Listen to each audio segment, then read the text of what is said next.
Hello and welcome to another daily KHL update. We got 10 games and they feature great goals, assists, hits, fights, all the stuff you like about hockey. My name is Andreas Sachenko. Let's get going. Welcome to St. Petersburg, where SKA meets Metalurg Novokuznetsk. Ladies and gentlemen, Ilya Kovalchuk is back in the lineup.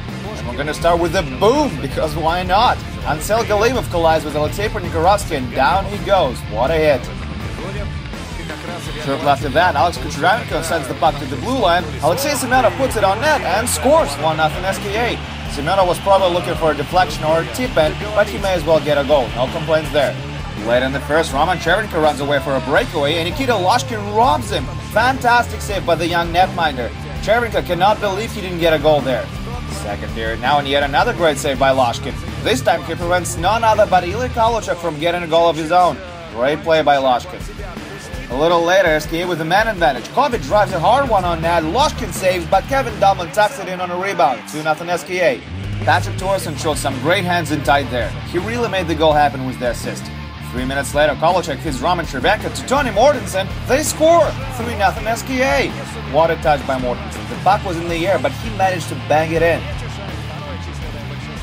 Early in the third, Kuznets on the power play took a Mantelis set for a shot, and it goes in. Ansel Galimov with the tip-in. Good way to start the final period for Kuznets, but they need more than a goal to get back in the game. But it's not gonna happen. Instead, SKA gets another power play marker and ices it. Dmitry Kulinin with the goal, and Ilya Kovalchuk was his third assist of the night. 4-1 SKA final. St. Petersburg now has 36 points in 16 games, and they're currently on top of the KHL.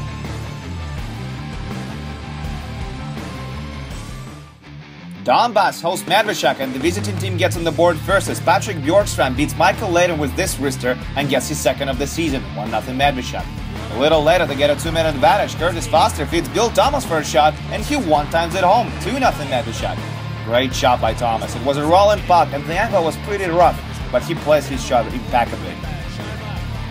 Late in the period, Oleg Piganovich blasts one on that rebound and Timo Laine scores a power play goal. Medvedchuk's lead is cut in half. Laine that's his 5th of the year. Last season he scored 17. The year before that, 20. Second period now, Evgeny Dodanov has the puck, skids behind the net for a wraparound, and he's robbed by Barry Brost. Spectacular leg save by Medvedchuk's masked man. That would have tied it up if it wasn't for him. But instead it's going to become 3-1 now as Ryan Vesey wins the faceoff and Michael Ryan sends it home. That's Ryan's first career KHL goal. He's a former Buffalo Sabre and a Carolina Hurricane.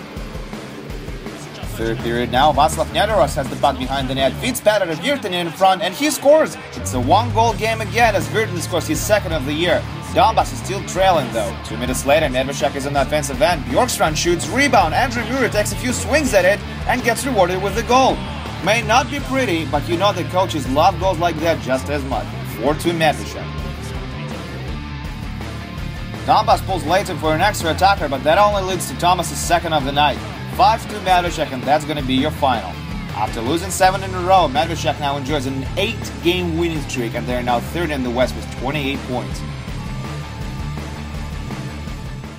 Let's head over to Yaroslavl now, where Lokomotiv hosts Amur Khabarovsk. Both need points badly. Who's going to get the W?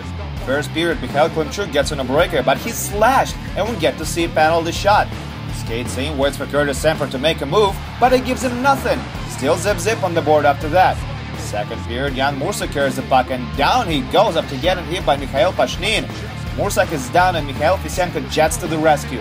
Mints are up, they're going at it. Pashnin swishes a few times past Fisenko and he gets knocked out. Fisenko lays a hard left on him and wins the fight. Pashnin gets a game misconduct on top of that too for the headshot on Mursak. Late in the second, Yanis Sprukts is down at the offensive end and Denis Yezhov knees him. Sprukts is hurt and he did not return back to the ice after that, and neither did Yezhov. He got 5 in a game for kneeing.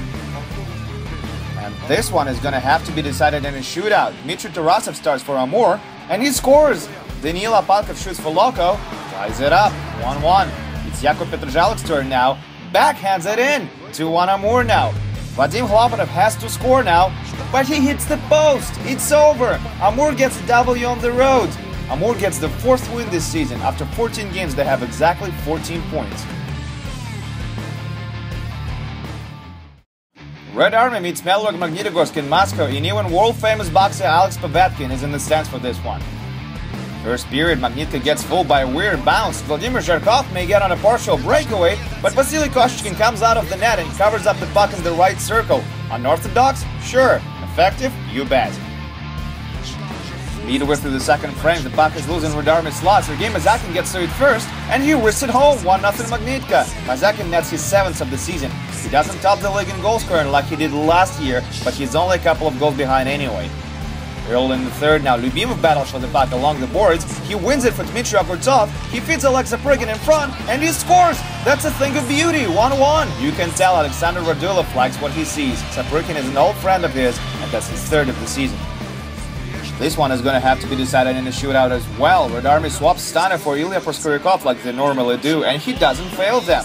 There he's stopping Denis Zaripov, and he's going to stop the next shot as well. Ilya Zubov has the chance to score a potential game-winning goal here. That's in the net. The pressure is on Magnitka now. Anton Schelfeld has to score now, and he can't beat Proskurikov. He stops all 3 shots for a perfect record, and Radarmy wins it in the shootout. Injury-plagued Red Army gets 2 points on home ice, and they're now 7th in the East.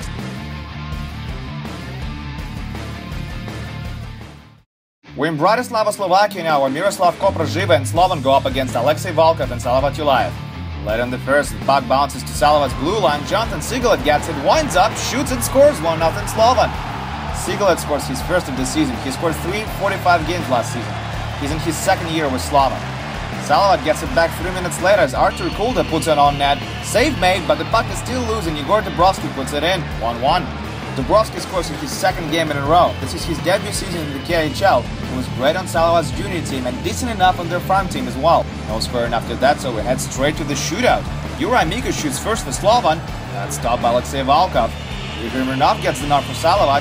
Can't put it in either. Tomasz Nedek shoots next for Slovan, and that's a goal. 1-0 Slovan halfway through the shootout. Dmitry Makarov can tie it up here if he scores, but he doesn't. And Michal Bondraka can win it for Slovan right now. No goal for him though. There's still hope for Salavat. Denis Hlastov will take the shot.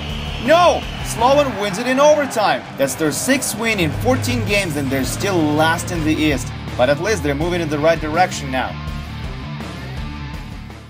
Welcome to Minsk, Belarus, where Dynamo hosts Spartak Moscow. Dynamo did not have a great start of the season. They need to make up for it right now. Dynamo is killing a penalty, but Zbigniew Irgo runs away from everyone and scores a short-range goal on Jeff Glass. 1-0 Dynamo Minsk. Great pass by Tomasz Survey, and Irgo finally scores a goal. That's just his 1st of the year. Late in the first, Spartak has a man advantage. Matt Anderson to Andrei Sergeyev to Tom Wandel, scores 1-1. Wandel scores his 2nd of the year thanks to a great pass by Andrei Sergeyev through the crease. Third period now, Minsk is on the rush. They're short-handed, but they score anyway. Alexei Yefimenko nets Dynamo's 2nd shorty of the night. He's been rather productive on a team that was not doing well.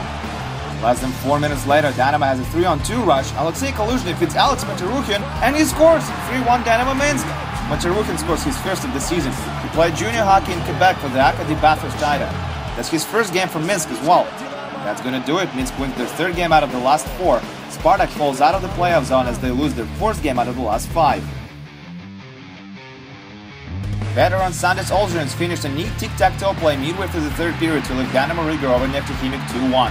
Olzhins now has 3 goals this season, and Dynamo Riga is stuck at 4th spot in the West. They continue to build on their great start.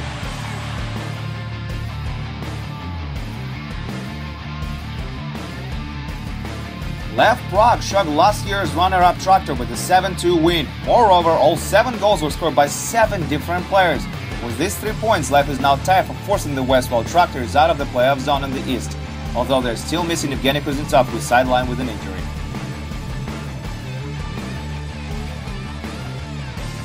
Severstal hosted Admiral tonight, and they got a 5-4 win in the shootout. Defenseman Artem Tarnavsky scored 2 goals for Admiral, and Alexander Fedoseyev saved the day for Severstal with his 1st of the season late in regulation. Captain Vladimir Antipov had the only successful attempt in the shootout. Sibir got another win on the road as they took down Atlant in overtime. Sibir opened up the scoring late in the first as Christian Kudish scores his 3rd of the year, and Atlant tied it up late in the 3rd as Igor Radulov scored his 3rd of the season.